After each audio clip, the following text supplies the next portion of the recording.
Hello everyone, कैसे हैं आप सभी। आज हम लोग एक इन्फॉर्मेशन आप लोग को बताने वाले हैं। उसमें क्या है कि जो एकलव्य आवासीय विद्यालय हैं उसकी वैकेंसी आ चुकी है। ठीक है।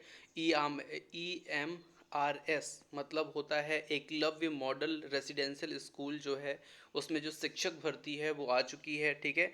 ये मिनिस्ट्री ऑफ ट्राइबल्स जो अफेयर्स होता है केंद्र सरकार का, उसके अंतर्गत है। ठीक है। एकलव्य मॉडल रेसिडेंशियल स्कूल, उसमें वैकेंसी आ चुकी है आपकी। और मैं आपको बता दूं 2023 में इसमें क्या क्या चीज़ें इंपॉर्टेंट हैं, क्या क्या चीज़ें आपको जाननी चाहिए, वो सब हम इसमें डिस्कस करेंगे। ठीक है। तो सबसे पहले मैं आप लोग को बता देता हूँ इसका जो फॉर्म है वो कब से स्टार्ट हो रहा है। ठीक है। तो फॉर्म जो आपका स्टार्ट हो रहा है वो हो रहा है वो स्टार्ट हो चुका है एक्चुअली। ठीक है। और जो 31 जुलाई 2023 तक जुलाई में भरा जाएगा। ठीक है। 31 जुलाई 2023 तक भरा जाएगा इसको। ठीक है। और आपको मैं बता दूं जो फीस आपसे ली जाएगी, ठीक है, उसमें आपकी जो फीस है वो है प्रिंसिपल। अगर पोस्ट के लिए आप अप्लाई करते हैं तो 2000, पीजीटी पोस्ट के लिए अप्लाई करते हैं तो 1500, नॉन टीचिंग स्टाफ के लिए आप अगर अप्लाई करते हैं तो 1000 फीस आपकी रहेगी। ठीक है। तो ये फीस स्टेटस है। ठीक है। और उसके बाद मैं आप लोग को और भी इसमें चीज़ें बताना चाहता हूँ कि इसमें और क्या क्या चीज़ें इंपॉर्टेंट है जो आपको परीक्षा में ध्यान रखनी है। ठीक है।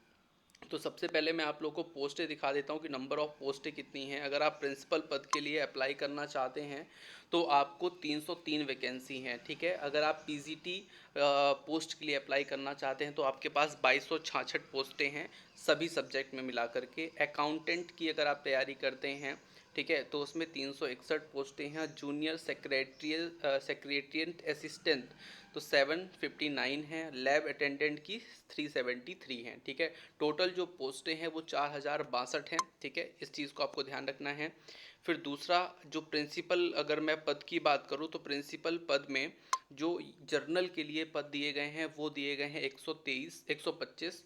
और ईडब्ल्यूएस के लिए 30 हैं, ओबीसी के लिए 81 हैं, एससी के लिए 45 हैं, एसटी के लिए 22 हैं, और टोटल 303 पद हैं। ठीक है। तो ये चीज़ आप लोग को ध्यान रखना है। साथ में अगर हम सब्जेक्टिव वाइज देखें कि कौन से सब्जेक्ट में कितनी वैकेंसी हैं, तो मैं स्पेशली इंग्लिश पढ़ाता हूं आप लोग को, आपको पता है। तो मैं इंग्लिश की बात करूं अगर, तो टोटल इसमें 246 पोस्टों में से 102 जो है वो जर्नल की हैं। ईडब्ल्यूएस की 24 हैं, ओबीसी की 66 हैं, एससी की 36 हैं, एसटी की 18 हैं। ठीक है। और भी जो फिजिकल हैंडीकैप्ड लोग हैं उनकी दो दो तीन तीन वैकेंसी हैं। ठीक है। इसी तरह हिंदी में, इसी तरह मैथ में, केमिस्ट्री में, फिजिक्स में। ठीक है। ये पूरी वैकेंसी जो है स्टेटस पूरा दिया गया है। ठीक है। इस तरह से अगर हम कहें कि 2086 कुल पोस्टें जो है इंग्लिश पीजीटी की हैं। ठीक है। और अगर हम इसमें बात करें कि कुछ स्पेशल लैंग्वेज होती हैं, थर्ड लैंग्वेज जिनको हम कहते हैं, उसमें अगर आप मराठी की बात करें, उड़िया की बात करें, तेलुगु, संस्कृत, बंगाली और संथाली की बात करें, तो ये वैकेंसी का जो स्टेटस है वो ये दिया हुआ है। ठीक है। इस तरह से जो वैकेंसी आई है बहुत ही महत्वपूर्ण है। एकलव्य जो विद्यालय होते हैं उनकी वैकेंसी है। ठीक है। और अगर हम पीजीटी के अलावा बात करें जूनियर सेक्रेटरिएट असिस्टेंट की, तो 759 इसकी वैकेंसी हैं। अकाउंटेंट की इसमें 361 वैकेंसीज़ हैं। लैब अटेंडेंट की यहाँ पे 373 वैकेंसी है। मतलब टोटल जो है यहाँ पे 1493 वैकेंसी इसकी भी दी गई हैं। ठीक है। तो ये चीज़ आपको ध्यान रखनी है। और मैं आप लोग को इन्फॉर्मेशन देता हूँ इंग्लिश पीजीटी में क्या क्या चीज़ें आपको और ध्यान रख के चलना है। तो देखिए यहाँ पे सैलरी आप लोग को बता दें जो महत्वपूर्ण है, जिस पे आप लोग ज़्यादा ध्यान देते हैं। तो प्रिंसिपल की जो सैलरी है वो 78,800, मतलब एक जो यूपीएससी सिलेक्ट होता है ना बंदा कोई, उसकी जो सैलरी होती है वो ये होती है। ठीक है। उसी की सैलरी प्रिंसिपल को मिलने वाली है। साथ में जो पोस्ट ग्रेजुएट टीचर हैं उनकी जो सैलरी होगी वो 47,600 से स्टार्टिंग होगी।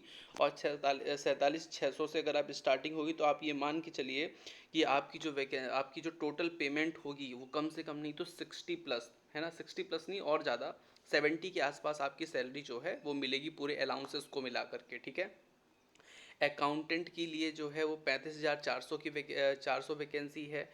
ठीक है। जेएसए के लिए आपको 19,900 की वैकेंसी है। और लैब अटेंडेंट के लिए भी यहाँ पे वैकेंसी उसका जो वो सैलरी दिया गया है। ठीक है। स्टेटस आगे चलते हैं और इसमें क्या क्या चीज़ें हैं, क्या इसके क्वालिफ़िकेशन हैं। तो प्रिंसिपल का क्वालिफ़िकेशन ये रहा। इसमें क्या क्या चीज़ें पूछी जाएंगी, क्या क्या इसमें कितने नंबर का पेपर होगा वो यहाँ पे दिया हुआ है। हम बात करते हैं इंग्लिश पीजीटी की, ठीक है। पीजीटी के लिए क्या क्या है वो हम ध्यान देते हैं, क्योंकि उस पर हमको कोर्स चलना है, ठीक है, उसी पे हमें पढ़ाई करनी है, ठीक है। तो सबसे पहले आपको जनरल अवेयरनेस मिलेगी, जो 10 क्वेश्चन आपको आएंगे 10 नंबर के, ठीक है। उसमें आपको रीजनिंग एबिलिटी रहेगी। रीजनिंग एबिलिटी मतलब रीजनिंग के क्वेश्चन आएंगे, 20 क्वेश्चन आएंगे, 20 नंबर के होंगे, ठीक है। और नॉलेज ऑफ आईसीटी का, जो आईसीटी टेक्नोलॉजी होती है, ठीक है, तो उसकी आपको यहाँ पे 10 नंबर के उसके क्वेश्चन आएंगे। टीचिंग एप्टीट्यूड जो होता है उसका 10 क्वेश्चन आएगा। और आपको जो आपका सब्जेक्ट है वो आपका 80 नंबर का पूछा जाएगा, ठीक है। 80 नंबर में क्या क्या रहेगा, तो 80 नंबर में आपका जो सब्जेक्ट है वो 70 नंबर का रहेगा, ठीक है।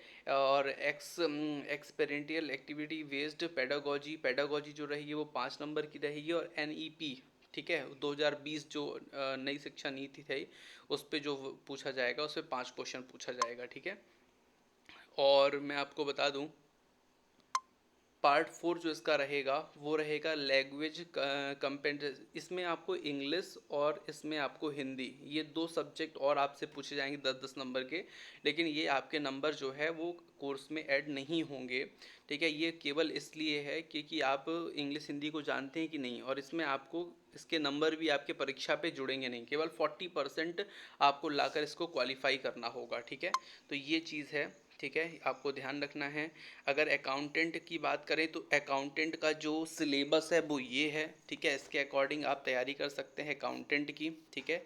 और जूनियर सेक्रेटरी असिस्टेंट की जो पोस्ट है उसके लिए ये आपका एजुकेशन वो दिया हुआ है पूरा चार्ट, ठीक है। तो इस तरह से आप अपनी क्या कर सकते हैं, तैयारी कर सकते हैं, ठीक है। और उसमें कोई इन्फॉर्मेशन आपको चाहिए होगी तो कमेंट बॉक्स पे कमेंट करेंगे तो मैं आपको और भी इन्फॉर्मेशन जो आप पूछना चाहेंगे वो मैं दे दूंगा, ठीक है। जो ST SC OBC लोग हैं उनके लिए जो गवर्नमेंट ने निर्धारण किया है छूट का, ठीक है, एज में जो छूट होती है वो आपको वहाँ पे मिलेगी, ठीक है। ये आपका ध्यान दीजिएगा। इंग्लिश पीजीटी के लिए आपको उसी सब्जेक्ट से क्या होना चाहिए, पीजी होना चाहिए, ठीक है। मास्टर डिग्री आपकी होनी चाहिए। अगर आप इंग्लिश पीजीटी में फॉर्म भरते हैं तो आपको इंग्लिश पीजीटी मतलब इंग्लिश से पोस्ट ग्रेजुएशन होना चाहिए।